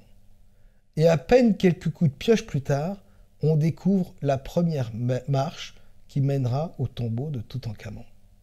Est-ce que vous croyez encore au hasard ? Est-ce qu'on ne peut pas imaginer que pendant 5 ans, sous ces tentes, le tombeau de Toutankhamon a été réalisé avec la complicité du financier Carnarvon? Est-ce que vous ne pensez pas que en 5 ans, on a pu réunir, construire, fabriquer des faux, enfin bref, tous les objets qui sont présents, qui ont été présents dans le tombeau au moment de sa découverte? On sait que le tombeau avait été fouillé par des pilleurs. C'est quand même extraordinaire que ces pilleurs aient tout laissé sur place, alors qu'il y avait des richesses de l'or extraordinaires. Et puis, il faut bien savoir que c'est le seul tombeau d'Égypte qui a été gardé intact depuis la mort du pharaon jusqu'à nos jours. Est-ce que vous ne pensez pas que ce miracle, cette découverte miraculeuse, n'est pas en fait le résultat d'une grosse falsification? Surtout qu'en termes de falsification, on a d'autres exemples, notamment la pyramide dite de Khéops, qui porte ce nom-là sur la base d'un cartouche qui a été retrouvé dans une salle soi-disant inaccessible, mais malheureusement, sur ce cartouche, il y a une grossière faute d'orthographe. Donc, est-ce que Howard Carter, ayant vu ce qui se tramait et ce qui se passait autour, à l'époque étant dans cette industrie du faux, ne s'est-il pas dit, pour l'égyptologie, il manque quelque chose de fondamental, puisque les Égyptiens sont complètement tournés vers la mort, vers le rituel de la momification, etc. Il nous manque une chose fondamentale, c'est justement le tombeau qui me rendra célèbre. Il y avait une course à la célébrité de la part de tous ces chercheurs.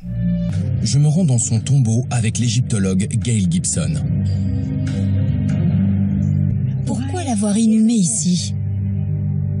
Toujours est-il que je pense qu'à un moment, il y a dû avoir dissension, il y a eu des discordes entre le financier, Howard Carter, et puis quelques autres de son équipe, et c'est devenu, face au danger des révélations qui pouvaient fuiter, la malédiction de Toutankhamon. Quelques mois plus tard, Carnarvon et son épouse décéderont, et puis ce sera une hécatombe autour des gens qui auront mis les premiers les pieds dans le tombeau de Toutankhamon. À noter, pour finir sur cette affaire, que le tombeau de Toutankhamon est le seul à avoir un toit plat. Tous les autres tombeaux d'époque ont été retrouvés vides puisque les pilleurs étaient passés par là auparavant. Tous les autres tombeaux ont des voûtes. Il semblerait que ça soit encore un indice de falsification et que dans ce cadre-là, on ne se soit pas donné la peine de créer un toit voûté. Idem pour les peintures qui sont concentrées autour du tombeau et qu'on ne retrouve pas ailleurs. Dernière chose, vraiment qu'il faut comprendre, je sais que ça peut vous paraître choquant tout ça, mais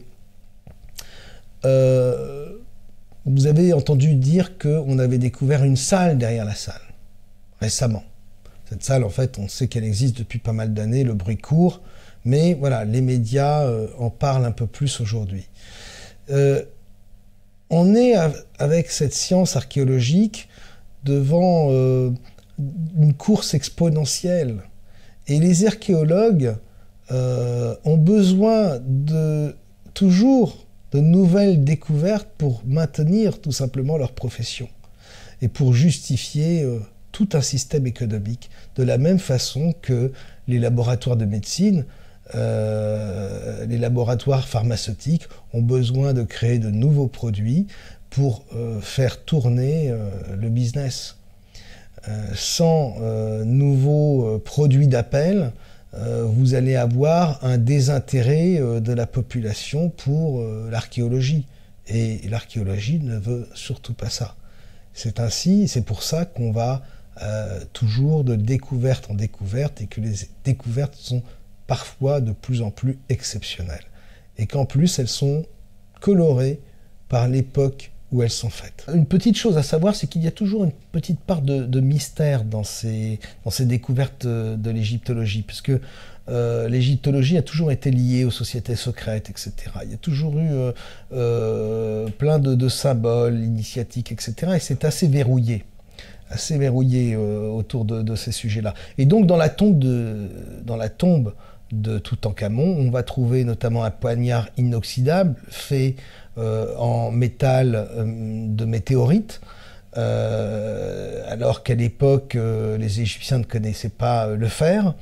Et vous allez aussi trouver deux momies, alors que les officiels diront que ce sont des momies de fœtus, et puis les chercheurs de vérité qui sont tout le temps à courir derrière l'alternative, les versions alternatives, vont prétendre au contraire que ce sont très probablement des momies extraterrestres qui ont été placées avec le tombeau de Toutankhamon.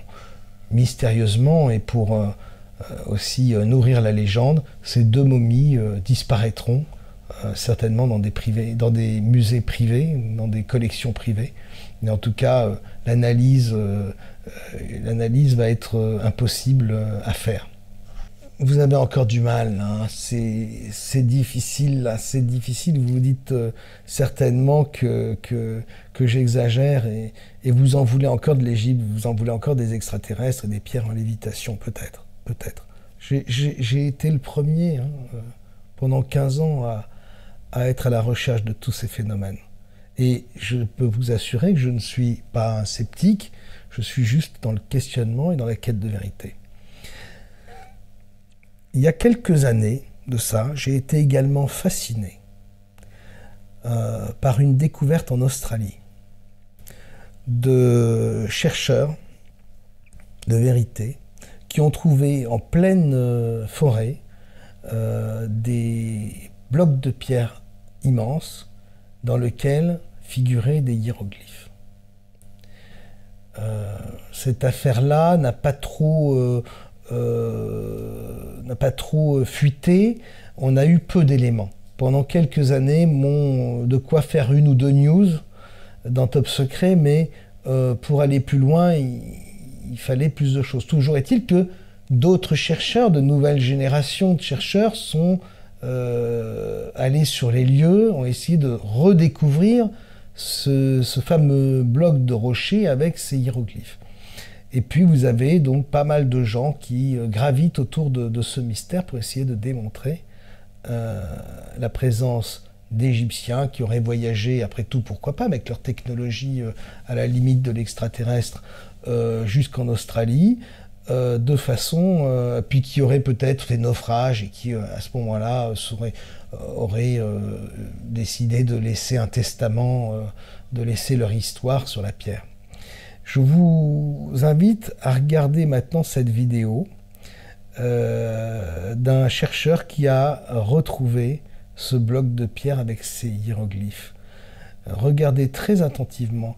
Vous pouvez voir que cet homme est un passionné et regardez-le observer les hiéroglyphes, regardez sa fascination, écoutez son message, regardez les images et on en reparle dans quelques secondes. It's getting late, it's getting dark, so we're going to come back tomorrow to have a proper look at these and go and spend the night in Gosford because this is just too interesting. There's very strange glyphs here. I'll just show you a few of them now just to give you an example.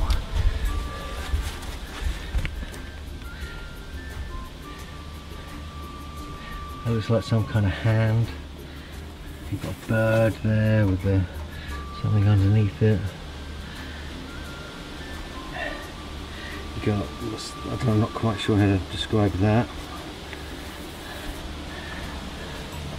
These look very odd. I mean, they're very big. They're much bigger than I expected. But they're clearly here, and you can't deny they're here. I wonder why they would put them in this hidden space, but they did. Well, the ones on this wall are much harder to see, but they are there. You can kind of see strange shape. That almost looks like some kind of spear. That looks like some kind of UFO.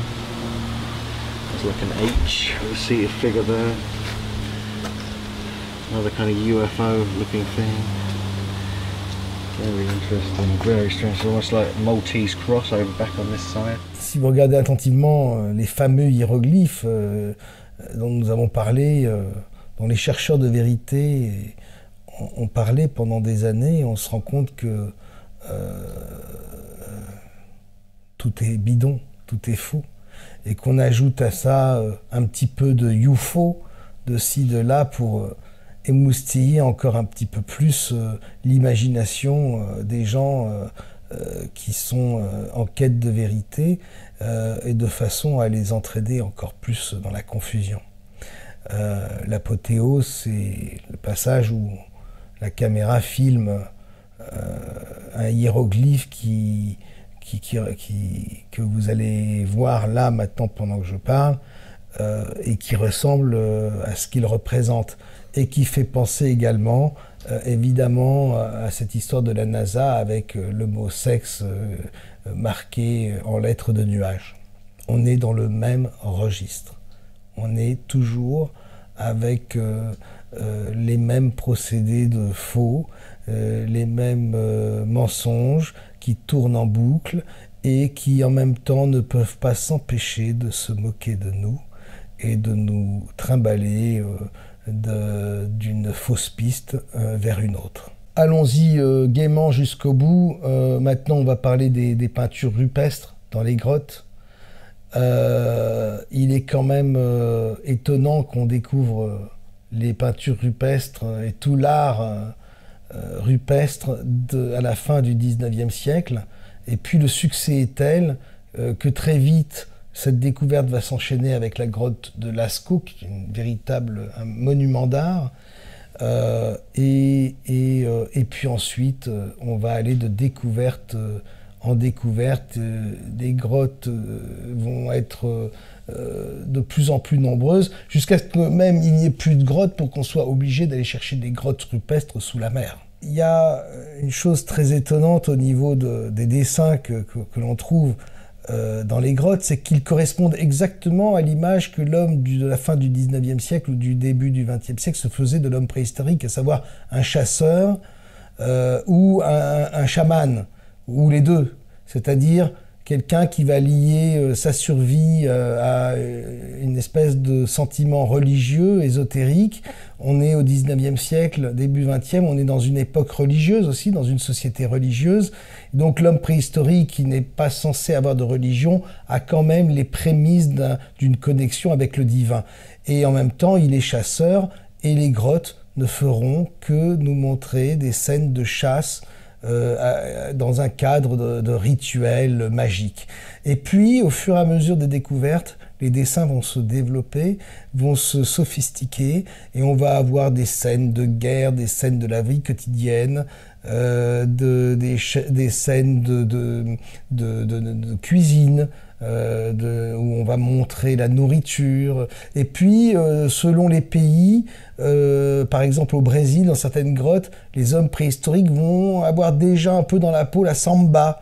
On va sentir qu'ils sont, on va les montrer en train de danser, etc. Et puis aussi, pour aussi nourrir toujours l'imaginaire il en faut toujours un petit peu pour les chercheurs de vérité, on va trouver des sortes de créatures avec des scaphandres. Et puis là aussi, des UFO qui seront bienvenus et qui seront comme autant de grains à moudre pour les chercheurs.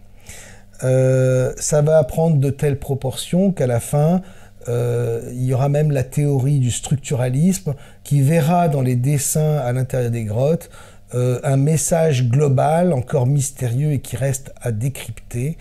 Mais il ne faudra plus prendre les peintures une par une, mais les voir dans leur ensemble.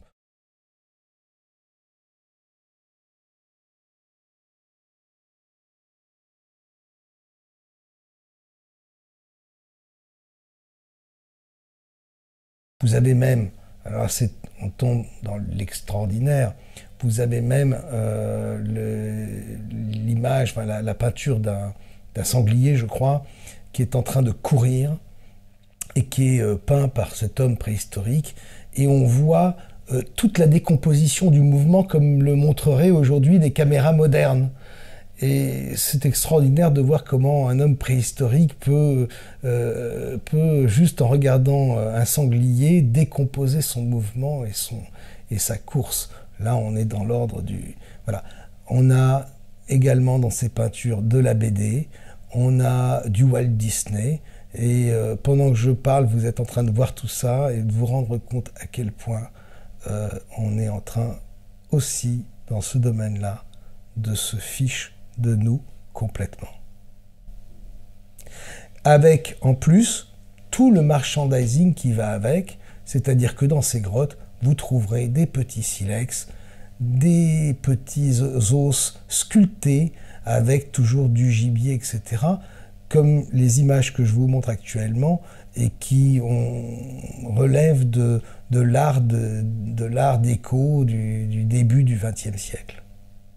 Parallèlement à ça, vous allez également avoir toute cette mode de la découverte des hominidés jusqu'à Lucie, qui démarre à la fin du XIXe siècle et qui va donner lieu à des scandales universitaires et scientifiques invraisemblables, avec des squelettes qu'on aura découverts dans des circonstances étranges et dont on démontrera plus tard qu'il s'agit en réalité d'un mélange de mâchoires de orang-outan ou de gorille avec une boîte crânienne d'être humain, etc. Bref, tout un bloubi-boulga de faux, complètement délirant, jusqu'à finalement ce que la science se dise, il faut quand même qu'on soit sérieux et qu'on soit cohérent, et au final qu'on établisse un ordre des choses correctes et bien faites. Ce qui sera le cas par la suite, même si on continue de découvrir de temps en temps des hominidés nouveaux, certains à l'image des hobbits avec des grands pieds, d'autres à l'image des fées mesurant 20 cm, etc., etc. La vérité, moi je ne la connais pas, je ne suis pas venu vous apporter ma vérité.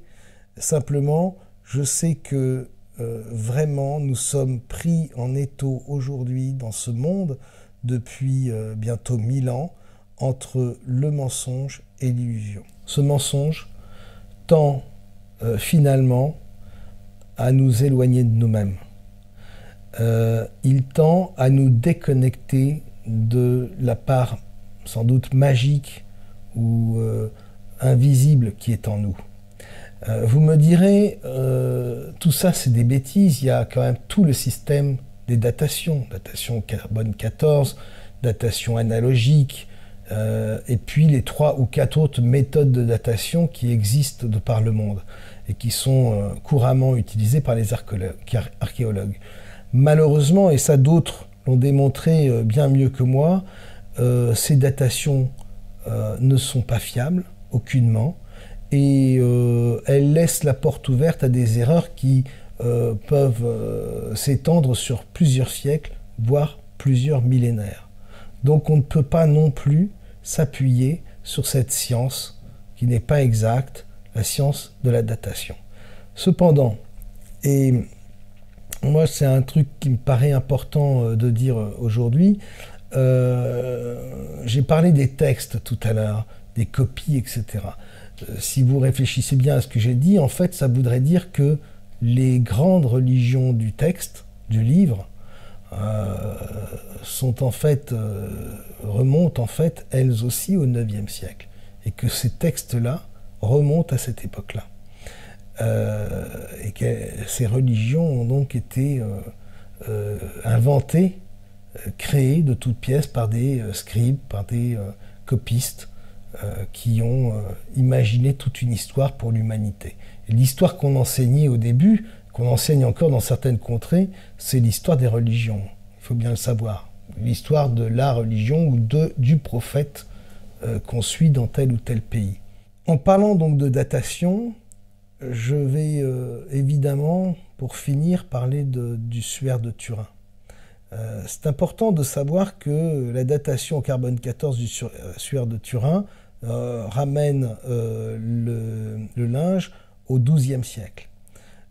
Ça me semble très intéressant. Moi, je crois personnellement, en tout cas à l'heure d'aujourd'hui, je pense que le suaire n'est pas justement un faux, puisque jusqu'à preuve du contraire, il est très difficile de le reproduire. Mais enfin bon, après, jusqu'où va encore le mensonge? J'ai encore beaucoup de choses à découvrir, mais sur ce linge, j'ai envie encore de croire à son authenticité, justement.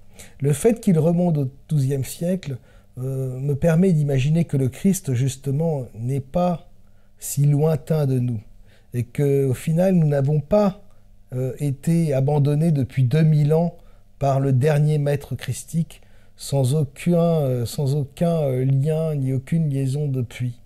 Qu'en réalité, l'existence du dernier maître christique est beaucoup plus proche de nous qu'on a voulu nous le dire, et que ça aussi, ce rallongement des siècles, est encore une façon de nous éloigner de la part, je dirais, sublime qui est dans l'homme. Finalement, le fait de faire remonter le maître christique à 2000 ans, c'est quelque part un message pour l'humanité de désespérance. Nous arrivons à présent à la conclusion de ce troisième volet consacré à la conspiration de la matrice. Je crois que maintenant vous commencez à voir où je veux en venir, et que mon propos, depuis le début, lorsque je parlais du mensonge de la NASA, n'était pas du tout d'en venir à une histoire de terre plate. Ça me paraît assez anecdotique au regard de ce que je suis en train de vous faire présager. Je sais qu'il est difficile d'avaler toute cette histoire de mensonges, qu'il est plus facile d'accepter les mensonges de la NASA, les mensonges des laboratoires pharmaceutiques, comme je vous l'ai dit tout à l'heure, les mensonges des vaccins, etc. Je suis conscient du fait que tout ce que je vous ai dit depuis tout à l'heure a pu heurter votre conscience, a pu heurter vos croyances, vos paradigmes. Je suis sûr que certains d'entre vous réagiront violemment, et c'est tout à fait normal. Beaucoup voudront démontrer par A plus B que j'ai tort. D'autres, au contraire, voudront prouver que j'ai raison. Je vous demande de passer cette étape et juste de prendre le temps de réfléchir à tout ce qui vient d'être dit au cours de cette émission. Je ne vous demande pas de me croire.